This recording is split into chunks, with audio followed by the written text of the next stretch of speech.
کہانی plate form پر خوش آمدید۔ خوبصورت واقعات اور کہانیاں سننے کے لیے ہمارے چینل کو سبسکرائب کر لیں اور بیل آئیکن بھی پریس کر دیں۔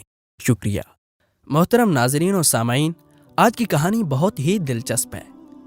ہوا کچھ یوں کہ سعودی عرب کے ایک شخص نے کسی فلپائنی عورت سے چھپ کر شادی کی، چونکہ وہ پہلے ہی شادی شدہ تھا اور پہلی بیوی کے ساتھ اولاد بھی تھی۔ جب اس شخص کو بیماری لاحق ہوئی تو اس نے اپنے پہلے بیوی کے ساتھ جو اولاد تھی ان کو وصیت کے لیے جمع کیا اور ان میں سے اپنے بڑے بیٹے کو بتایا، بیٹا میں نے چھپ کر کسی فلپائنی عورت سے بھی شادی کی ہوئی ہے، میرے بعد ان کا خیال رکھنا اور وراثت میں ان کو بھی حق دینا، اور ساتھ ہی ان کا مکمل پتہ بھی دیا جہاں وہ رہتی تھی۔ کچھ دن بعد وہ شخص وفات پا گیا تو ان کے بیٹے قاضی کے پاس گئے اور پوری تفصیلات بتا دی۔ قاضی نے فیصلہ رکوا دیا اور یہ حکم دیا کہ فلپائنی عورت کو بھی یہاں پیش کریں۔ تو بڑا بیٹا اپنے والد مرحوم کے دیے ہوئے ایڈریس کے مطابق فلپائن پہنچا، بڑی مشکل سے اس گلی میں پہنچا جہاں وہ رہتی تھی۔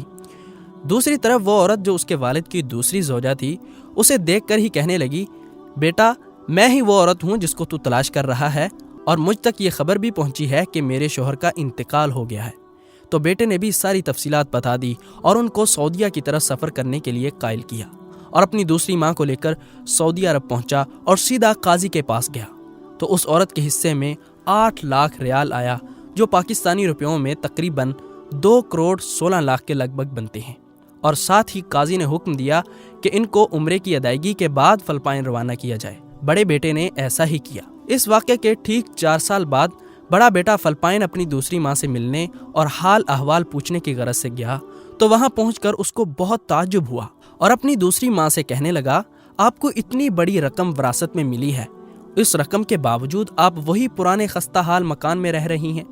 ماں جی اس کا ہاتھ پکڑ کر ایک جگہ لے گئیں جہاں ایک بڑا اسلامی ادارہ قائم تھا۔ وہاں حفظ القرآن کا شعبہ بھی تھا اور یتیم خانہ بھی۔ ماں جی نے کہا، بیٹا سر اٹھا کر ادارے کے بورڈ کی طرف دیکھنا۔ بورڈ دیکھ کر بیٹے کی آنکھوں میں آنسوؤں کا سیلاب آ گیا، کیونکہ بورڈ پر ان کے والد کا نام لکھا ہوا تھا۔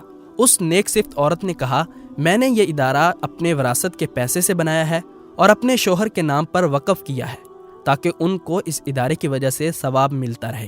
یہ تھی سچی محبت، ورنہ اس پیسے سے وہ ایک عالی شان بنگلہ بھی بنا سکتی تھی، پر انہوں نے سوچا محبت کے مقابلے میں عالی شان بنگلہ کی کیا حیثیت، بنگلہ تو عارضی چیز ہے، البتہ یہ اسلامی ادارہ ان کو اور ان کے شوہر کو آخرت میں کام آئے گا۔ جب بیٹا سعودیہ واپس آیا تو اپنے دوسرے بھائیوں کو بھی اس بارے میں آگاہ کیا۔